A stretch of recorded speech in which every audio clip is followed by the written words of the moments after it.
Ayan yung tupi nila, guys.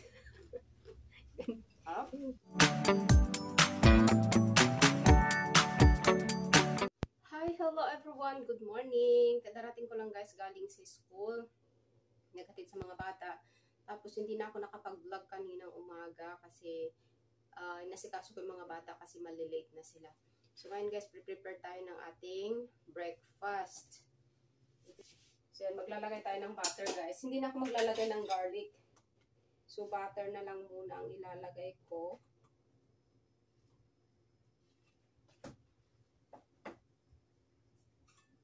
Yan. Kunti lang muna. Guys, tapos slice natin.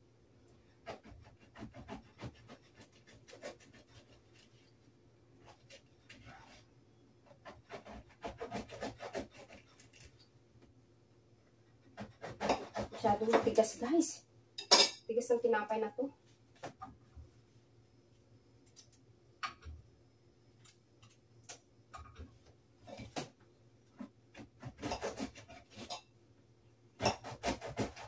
Kasi ang lambot ito kahapon, guys. Kaya binili ko kasi sobrang lambot bagong luto. Kaya lang ngayon sobrang tigas na, guys. Tumigas.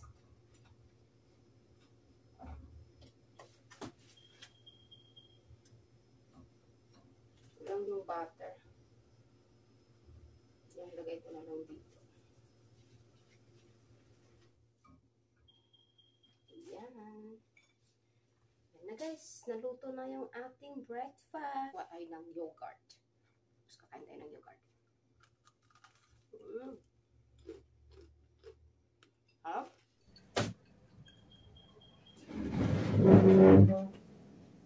So, yan. Kakain tayo, guys. Kain tayo. Kain tayo ng ating breakfast with yogurt. Ayan. Vanilla flavor.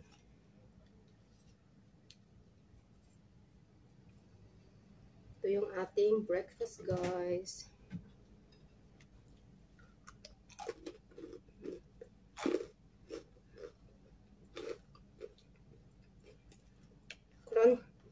Crunchy yung outside, sa inside chewy.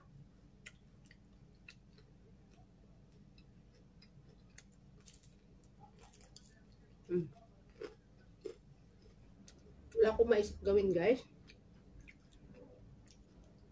sa daily vlog. So, magtiis-tiis na lang kayo, guys, kung parating yung aking vlog ay ganito, guys.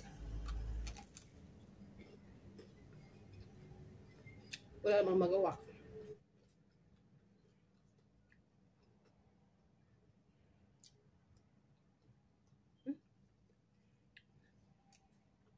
Masarap itong vanilla flavor.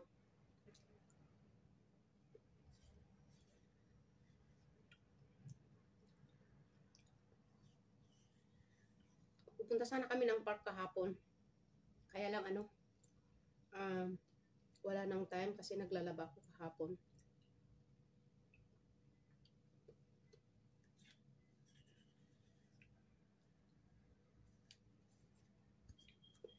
Umiyak pa yung anak kong lalaki kasi gusto niya talagang pumunta ng park dahil gusto niya daw mag-bike.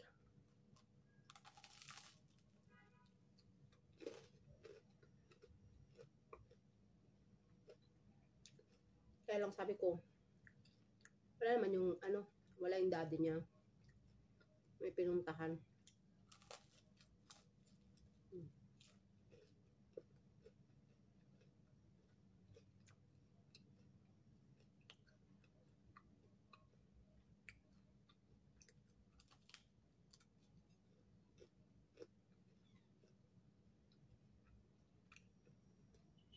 Ako lang kumakain nito, guys.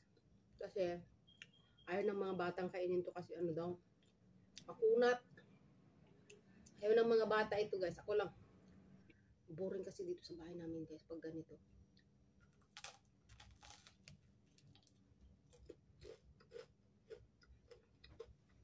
Ang maganda lang kasi kapag nakatira ka sa city, malapit lang yung mga tindahan. Walking distance.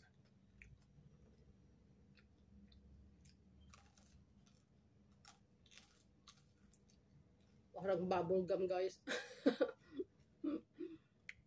Makunat. Para mas makunat pa ata to sa kaysa sa akin.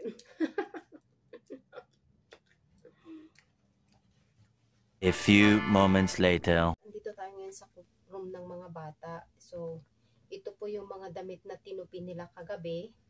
Kasing sabi ko sa kanila, tupiin nila yung mga damit nila. Kasi gusto ko na matuto sila guys, na magtupi ng kanilang mga damit. So, ngayon, andito guys, yung tinupi nilang mga damit nila. Yung iba, maganda naman yung pagkatupi. Yung iba, wala talaga guys. Hindi maganda yung pagkatupi. So, tutupin natin ulit. So, ayan yung tupi nila guys. Yung tupi. So, ayan. Bata talaga guys. Kasi gusto ko silang matuto guys na magtupi ng kanilang mga damit. Ano. Kaya lang, hindi talaga sila marunong. Pero at least, tinutulungan nila ako dito sa bahay. Minsan sila yung nagtutupi ng kanilang mga underwear, mga socks, ganun. Pero ito, ayusin natin yung pagtupi nila guys kasi hindi talaga nila naayos yung pagkatupi.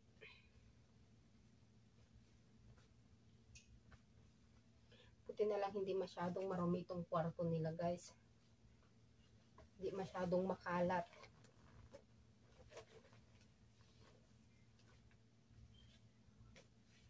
So yung babae dito natulog kagabi guys sa taas. Kasi may mga damit dito. Dito sa bed niya. So doon siya sa taas natulog kagabi.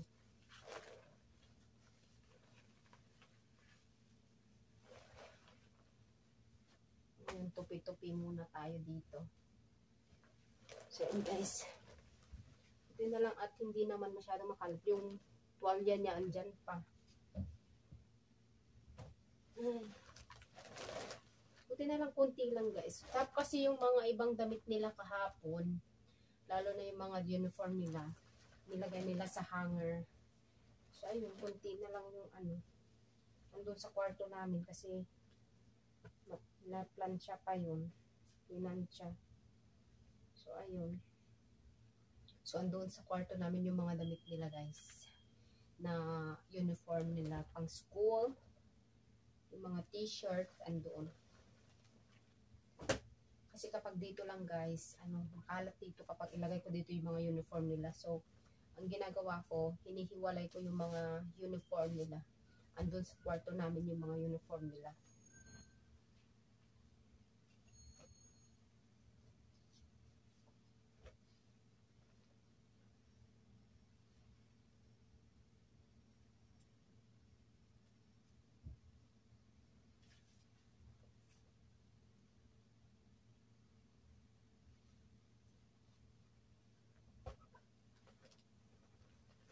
Ito pa rin yung guys, yung may kasama ka dito sa bahay nyo.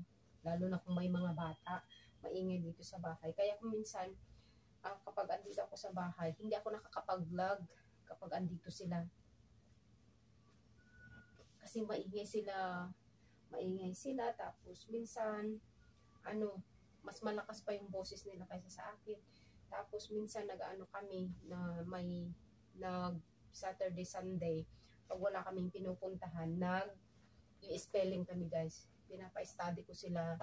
Tapos sabihin ko sa kanila, mag-study kayo kasi mamaya mag-spelling tayo. So ayun. May spelling sila. Tapos pag nagsasabi ako sa kanila, exchange your papers. So ayun. Tapos yun, ginagawa namin. Kagabi bago sila natulog, muna kami, ang tawag nito? Nag-spelling. Po itong mga bag guys. Kasi lalabhan ko ito tapos inaalis ko yung mga kalat nila guys kasi maraming kalat dito. Kasi ito yung ginagamit nila na bag pag pumupunta sa kanilang swimming lesson. Ayan. So, lalabhan natin. Ayan guys, makalat. Lagay muna natin dyan sa floor. Ayan.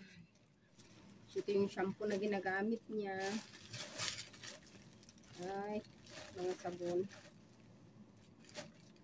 So, tapos ito. Tapos ayusin natin yung mga bookshelves nila dyan, guys. Kasi marami silang books. Hindi pa naayos.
So yun na, guys.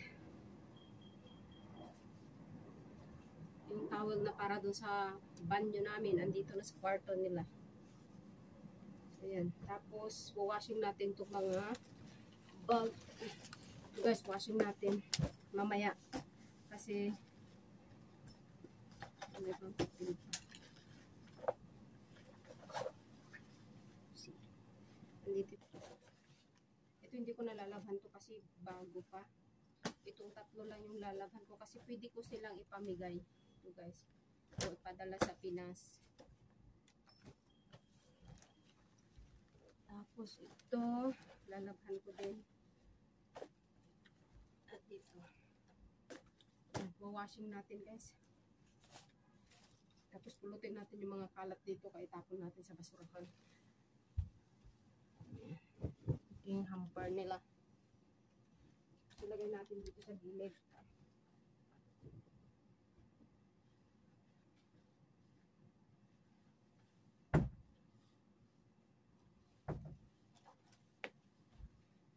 So yan lang, guys ang ganap for today. Maglalaba muna ako ng mga bags. Bye for now.